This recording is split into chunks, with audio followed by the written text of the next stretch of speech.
안녕하세요. 섬기는교회 김경천 목사입니다. 오늘은 저와 함께 시편에 대해 살펴볼 텐데요. 시편이 우리에게 어떤 유익을 주는지, 그리고 시편은 다른 성경과 어떤 차별성이 있는지에 대해 세 가지로 살펴보도록 하겠습니다. 첫째로, 시편은 시로 구성되어 있는 책입니다. 우리는 시편을 시로 읽어야 합니다. 시편이 정보 전달을 목적으로 하는 산문이나 이야기로 구성되어 있지 않고 시어로 구성되어 있기 때문에 시로 읽어야 하는 것이죠. C.S. 루이스는 시의 독법에서 요구되는 것은 논리적 연관성보다는 정서적 연관성이다 라고 말했습니다. 우리는 시를 통하여 시인의 감정을 공유할 수 있습니다. 시를 통해 시인이 처한 아픈 상황을 공감하고, 시인이 부르는 감사의 노래에 동감하며, 시인이 간구하는 희망의 기도를 절감하게 되는 것이죠. 시편을 시로 받아들이고 그 음률과 은유를 이해하기 시작하면 어느덧 시편은 나의 고백이 되는 것이죠. 시편에 기록되어 있는 위대한 감사와 아름다운 기도들이 고스란히 우리의 심령 가운데 녹아져서 우리의 고백으로 하나님을 찬양할 수 있게 된다는 것입니다. 시편이 시로 구성되어 있다는 사실을 꼭 기억하시기를 부탁드립니다. 둘째로, 시편은 피조물이 창조주에게 드리는 찬양이라는 것입니다. 구약의 다른 책들은 하나님이 인간에게 주신 말씀이지만 시편은 인간이 하나님께 드리는 찬양인 것이죠. 시편에는 여호와께서 이르시되 라는 말씀이 없습니다. 여호와께서 말씀하셨다 라는 어구도 전혀 없지요. 시편은 처음부터 마지막까지 시인의 말로 기록되어 있습니다. 다시 말해, 시편은 하나님이 우리에게 주시는 말씀이라기보다는 우리가 하나님께 드리는 찬양인 것이죠. 그렇기 때문에 시편은 기도와 찬양의 모본이 됩니다. 디트리 보네퍼의 시편의 이해라는 책은 주여 우리에게 기도를 가르쳐 주시옵소서 라는 말로 시작합니다. 시편이 우리에게 기도를 가르친다는 것이죠. 부패한 카톨릭에 대한 반발로 생긴 중세의 수도원들은 항상 시편을 읽는 것으로 하루를 시작했다고 합니다.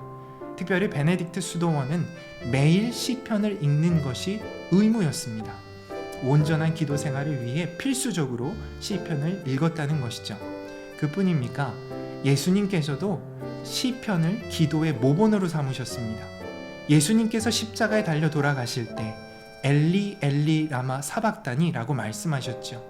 이것은 예수님이 시편 22편을 인용하여 기도한 것입니다.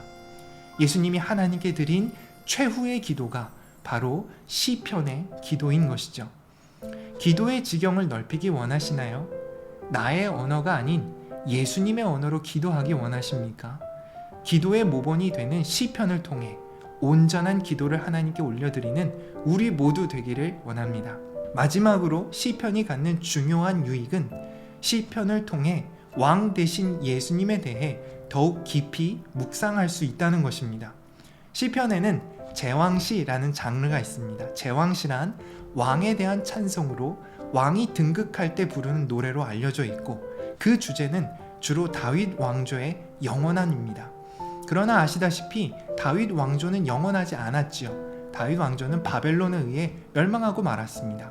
그러므로 시편에 등장하는 제왕시를 문자적으로 받아들이기보다는 묵시적으로 보아야 할 것입니다. 다시 말해, 제왕시는 다윗의 시로 이 땅에 오신 메시아에 대한 찬양과 예수님의 재림을 통해 이루실 완전한 하나님의 나라에 대한 찬양으로 받아들여야 할 것입니다.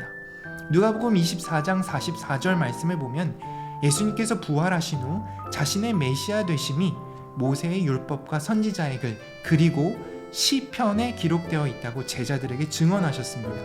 우리는 시편을 통해 참 소망 되신 예수님을 만날 수 있는 것이죠.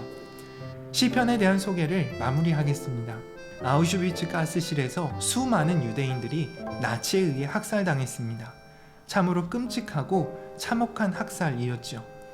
그러나 그 사륙의 현장에 비명만 있었던 것은 아닙니다. 그 참혹한 장소에는 찬양의 흔적이 남아있죠. 죽음의 순간 유대인들은 시편을 암송하며 하나님을 찬양했던 것입니다. 아우슈비츠의 가스가 그들의 생명을 빼앗았을지는 모르지만 그들의 신앙은 빼앗지 못했던 것입니다.